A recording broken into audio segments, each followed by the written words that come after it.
What's going on, guys? This is another episode of Growing Pains with Zion Haynes, the only show that answered the question, what major should you pick? Check the mic and make sure it sound right, boys. And today, ladies and gentlemen, we will be going over another segment of 5-minute trivia, which is another way of saying I put up 5 minutes on the clock and I talk about some type of topic because I don't like writing scripts or editing that much. So, yay! And our topic for the day, boys and girls, is what does it take to be an engineer? And what is it like to be an engineer at the FAMU FSU College of Engineering? We have 5 minutes on the clock. 3, 2, 1, and let's go. So to tackle the first question, what does it take to be an engineer? It's really simple. You need discipline. It doesn't matter how much skill you have. It doesn't matter who you are or what grades you had in high school or whatever. Do you have the discipline?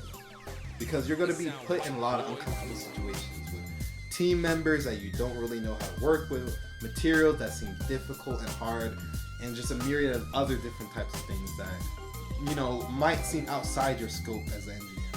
I'll be 100% honest with you. For my internships and work and stuff, engineering is really not that difficult compared to your coursework. But they have to make it difficult so that you can learn two crucial pieces of information. One, how to problem solve, and two, how to identify patterns. That's literally all you need to do. If you can think critically enough how to solve a problem, look from a different perspective, then you're good. Has the fan been running this whole time?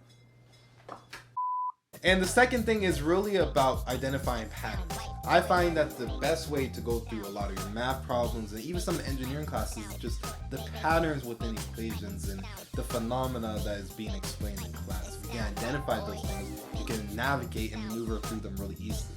If you have a strong foundation in math, physics, and you're disciplined enough to go out and look for help and to look at a problem from different perspectives, then you're more than capable of being an engineer. I believe anybody could be an engineer if you really have the discipline and the time for it. Now, for the second part, what is it like to be an engineer at the FAMU FSU College of Engineering? I would say that it is the best of both worlds. You have your PWI and FSU, and you have your HBCU and FAMU.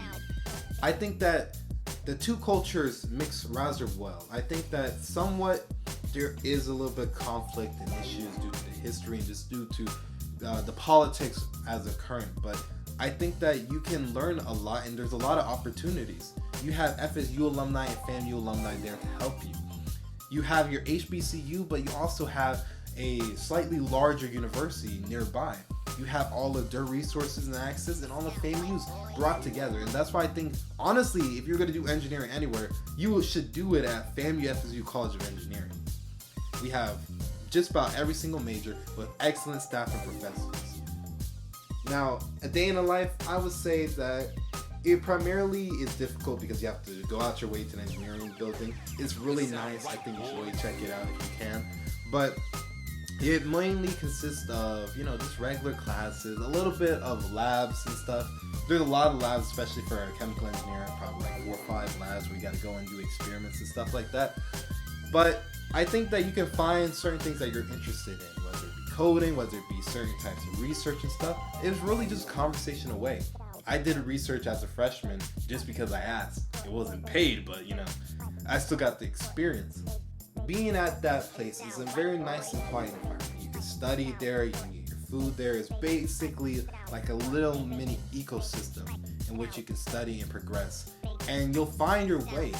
There's NSBE out there, and the folks in NSBE help, especially the FAMU and some of the African American students of FSU as they matriculate and go through college. And then, of course, you have people like me who are kind of like the outsiders of it, and we just know different individuals, professors. Because the thing about engineering and any type of STEM that you have is really about your connections and relationships. Because technology doesn't solve a problem; people solve problems, and people only solve problems through the collaboration and the overall communication of each other. So I think that if you're thinking about being an engineer, you should certainly pursue it. We definitely need more engineers out there. And HBCUs produce, I believe, about 60 to 80% of all professional black engineers out in the United States. Don't quote me on that. I'll probably find it and put it somewhere on the screen. That's been enjoyable. Ooh. Oh God. It sounds right, boy. Scaring me.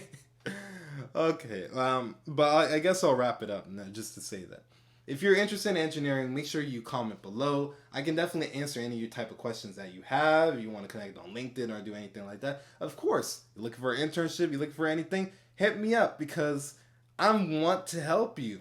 Literally, I'm a math tutor. I'm a lot of different types of things. If you need some advice, I got you, and that applies to other types of STEMs or any other HBCUs. If you want my perspective, go for it. That looks like that's all the time we have for today. This has been another episode of Growing Pains with Zion Haynes. 5-minute trivia section, which isn't actually trivia.